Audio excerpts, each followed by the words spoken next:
Pennsylvania, one of the first things somebody wanted to do was take me down to Gettysburg. So I went. First of all, I was horrified at the size of it. I knew the number of people who had died.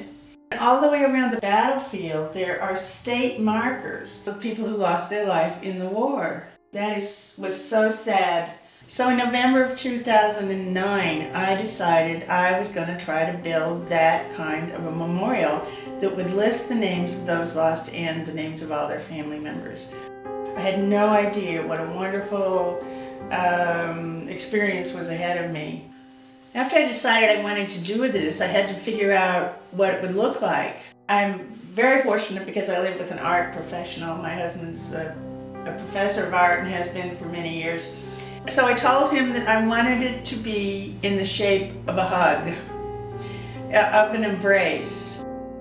Indeed, he did the first illustrations for me. It is in the shape of a warm embrace. So we named it Arms for Peace. I didn't know how to even start. I knew I had to get a 501c3 from the federal government in order to so that people could deduct tax donations. I started on page 1 on the form, on the 501c3 form. Then I got some pro bono financial wizards to help me with that. I got a pro bono attorney to advise me when I had questions. So we devised this form with the help of our pro bono attorney, and I sent it to all the family members. So it really was up to each family to decide who they wanted on. It's very easy to find the names of people who have died in wars. Fortunately, in Pennsylvania, there's a woman whose name is Ruth Stonecipher who has kept a list since her son was killed in Pakistan in 2001 of every Pennsylvanian who has died in any war anywhere, mostly of course Iraq and Afghanistan. So I found Mrs. Stonecipher's list, which is called Pennsylvania Hometown Heroes. It was early in 2010 when I first started contacting family members and trying to explain this idea I had that they had never heard of anybody doing this before. As far as I know, it's never been done. I was kind of afraid to talk to families, and I picked one family to start with. They turned out to be it was a lucky choice because they were wonderful, generous, giving people who were willing to talk to me comfortably about the loss of their dear son, who died at 19 because his Jeep ran over an IED. It's kind of snowballed a little bit because one family would tell another one and another one and another one. And so before 2010 had ended, we had about 65 families we had identified. By the time the memorial was built, we had 89 families identified. We decided not to put any family members' names up without the permission of the families. So we devised this form with the help of our pro bono attorney, and I sent it to all the family members for them to say who they wanted to be on it. So it really was up to each family to decide who they wanted on. And then I had a place for other, and we got wonderful things on other. We got the names of girlfriends, we got fiancés. One young man who died, according to the newspaper accounts, it said, quote unquote, he had no family. So it turns out 2 families in the community had kind of adopted him as their child and shared in raising him. And he died.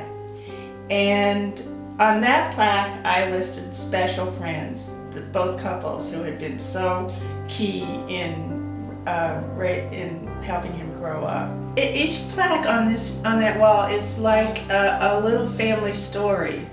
And since we're living in the early part of the 21st century, we have mothers and fathers and stepmothers and stepfathers on the same plaques. We have all kinds of aunts and uncles and little kids and big kids. I wanted them to send in the ages of the children when they lost their parent. This is a story of what really happens in war. There are 4 unborn children on the wall who were born after their daddies died. We have one young woman on the wall. She was a demolitions expert, and she died when she was 27. So it's in the shape of an embrace, and that's why we named it Arms for Peace.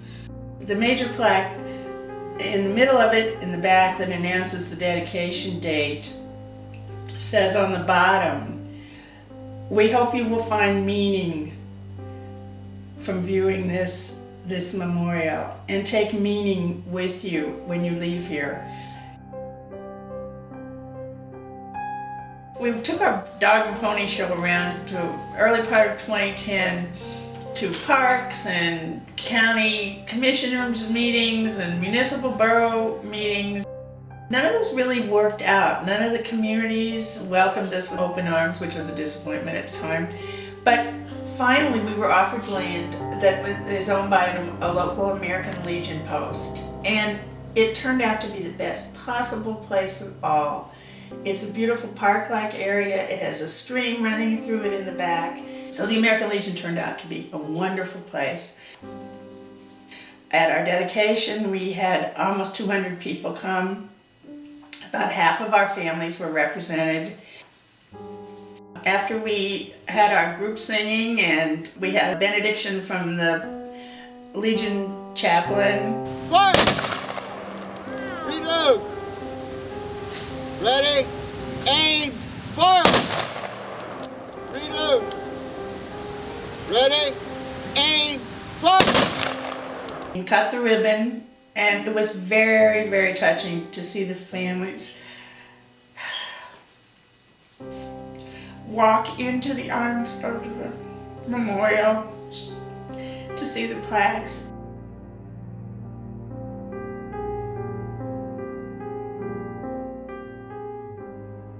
We spent very little real money to do this because of the generosity of the Central Pennsylvania community. My husband and I had a new septic tank put in shortly before this all started, and I called the man who put it in and I said, "How do I get an excavator?" He said, "Oh, we'll do it for you." And then he said, you're gonna need concrete blocks put in there before you build the walls." And I said, "Well, where do I get concrete blocks?" "Oh, I'll send you to this guy." One guy sent me to another, to another, to another, to another. We paid for no blueprints, we paid for no materials, and we paid for no labor on getting this built because of the generosity of small business owners.